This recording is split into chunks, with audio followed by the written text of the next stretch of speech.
अस्सलाम वालेकुम। वो कहते हैं कि लिंग होता तो सबके पास है लेकिन देता कोई नहीं। हमारे मुल्क में हम बात कर लें पाकिस्तान की या किसी भी मुल्क की, तो सबके पास यानी तकरीबन हाफ जनरेशन के पास अपना एक लिंग होता है। लेकिन उसकी बीमारियां, उसकी मुश्किलात या कोई भी ऐसा मसला हो तो एक दूसरे से शेयर करने से बहुत शर्माते भी हैं और डरते भी हैं, क्योंकि हमारा ये कल्चर नहीं है किसी को बताया जाए। इसकी वजह से, क्योंकि आपके पास लिंक है तो उसमें डिफरेंट किस्म की बीमारियां भी होती हैं, लेकिन कोई भी नहीं बताता कि आपके लिंक का क्या मसला है क्या नहीं। जब पानी सर से गुजर जाता है तो फिर कोई घर बताते हैं, तो कुछ बड़ों को बताते हैं, तो फिर डॉक्टर के पास जाते हैं। मैंने पहले भी कहा था कि शर्त यार कोई शर्म नहीं है। अगर आपको कोई मसला है, इसलिए मैंने खुलेआम अपना व्हाट्सएप दिया है, आप मुझसे कॉन्टेक्ट करें।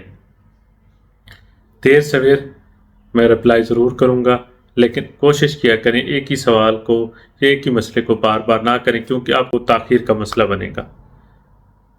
तो आज हम बात करेंगे लिंग में दर्द की, कि लिंग में दर्द क्यों होता है, उसकी वजूहात क्या होती हैं, फिर उसके हिसाब से उसका इलाज होता है। लिंग में दर्द तीन किस्म का होता है। एक या तो हेड में होता है, फ्रंट पे, जिसको ग्लेन बोलते हैं। बीच में जो दरमियानी पार्ट होता है उधर होता है, या बेस में होता है। ठीक है। इस दर्द की डिफरेंट वजूहात हो सकती हैं, कारण हो सकते हैं। जैसा कि अगर ये दर्द आपका यूरिन करने के बाद होता है, या आपका हम बिस्तरी इंटरकॉर्स करने के बाद है।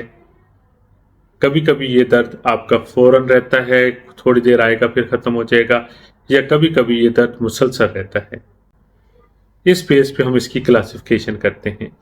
तो अगर दर्द बहुत ज़्यादा सवियर हो कि आपसे बर्दाश्त के बाहर है और आप कोई काम नहीं कर सकते, तो ये आपको ये अलार्म कर रहा है कि आपने फ़ौरन अपने एक अच्छे से यूरोलॉजिस्ट को दिखाना है, अपने करीबी मालिज से रब्ता करना है। तो इसके पीछे मेन काजेज़ क्या हैं वो मैं आज आपसे डिस्कस करूंगा, उस हिसाब से फिर इसका ट्रीटमेंट बताऊंगा। सबसे पहली वजह इसकी वो होती है इन्फेक्शन।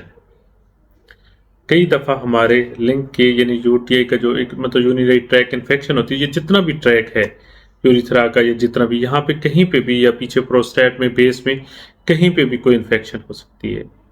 वो बैक्टीरियल भी हो सकती है, वायरल भी हो सकती है, और फंगस भी हो सकती है। यानी उस हिसाब से हम इसका ट्रीटमेंट मोस्टली जेनिटल एरिया का जो भी इन्फेक्शन होती है, हम उसमें दो चीज़ों को कवर करते हैं, फंगस को भी और साथ में बैक्टीरिया को भी।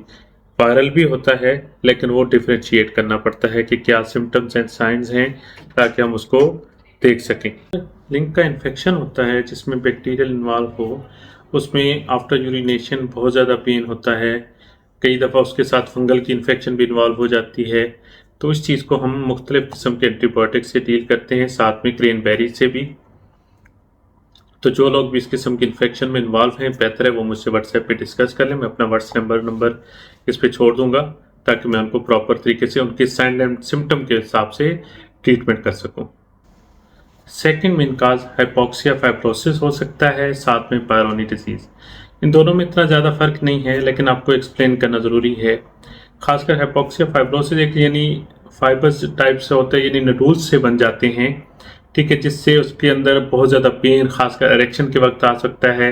और सेम एक्शन पायरोनी डिजीज़ में भी यही होता है कि उसके अंदर यानी फाइब्रोसिस हो जाता है, जिससे उसमें बैंड आ जाता है, और इरेक्शन के वक्त शदीद किस्म का पेन होता है, जिसकी वजह से आपका पीनस श्रिंक भी हो सकता है, छोटा भी हो सकता है। तो ये कंडीशनें मोस्टली उन लोगों में बहुत ज़्यादा होती है जो मास्टरबेशन ज़्यादा करते हैं। ठीक है, ये ज़हन में रखिएगा।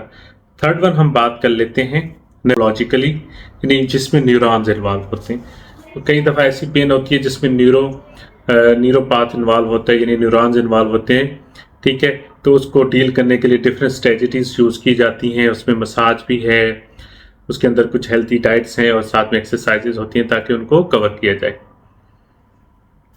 फोर्थ पे हम बात कर लेते हैं कोई ट्रॉमा या इंजरी, जैसे कोई एक्सीडेंट हो गया, या इस तरह का कोई खासकर ऐसा भी होता है कि ड्यूरिंग इंटरकॉर्स आपकी यानी इरेक्शन पूरी नहीं होती, तो आप इंटरकॉर्स ज़बरदस्ती करते हैं, तो इससे भी कई दफ़ा आपकी इंजरी आ जाती है। तो इस वजह से भी आपके लेग में पेन रहता है, उसको भी ट्रीटमेंट के लिए ज़रूरत होती है उसको लाजमी डॉक्टर को दिखाना चाहिए। उनमें कोई ना कोई वेन्स की डैमेज हो जाती है जिससे आपके साथ वीनस लीकेज का प्रॉब्लम भी आ सकते हैं और बहुत ज़्यादा प्रॉब्लम आ सकते हैं। इसलिए एक चीज़ ज़्यादा ज़हन में रखा करें, और तभी करना है जब आपकी इरेक्शन फुल रॉक हो। ये ज़हन में रखिए करें, इससे पायरोनी डिजीज़ आगे बनती है, इससे बहुत ज़्यादा मसाइल बनते हैं। ठीक है, आगे कुछ केस में बात कर लेते हैं। तो आगे प्रोस्टेट का भी कुछ इशू आ जाता है कि उसकी वजह से भी कई दफ़ा कुछ ना कुछ इस तरह के मामलात बन जाते हैं कि आपको पीनस में पेन स्टार्ट हो जाता है। चीता चीता ये मसाइल्स हैं जिससे आपके पीनस में यानी लिंग में दर्द रहता है। तो जो भी इनमें मेरे व्यूअर्स हैं, ये जो भी मेरी वीडियोस देख रहे हैं, अगर इन मसाइल से दरपेश हैं तो बेहतर है वो मुझसे यूट्यूब पे डिस्कस कर लें और मेरे व्हाट्सएप पे आके मुझसे गाइडेंस ले लें, ताकि मैं उनको प्रॉपर गाइड करके उनका ट्रीटमेंट बता सकूं। तो उम्मीद है ये टॉपिक भी आपको बहुत अच्छा लगा होगा।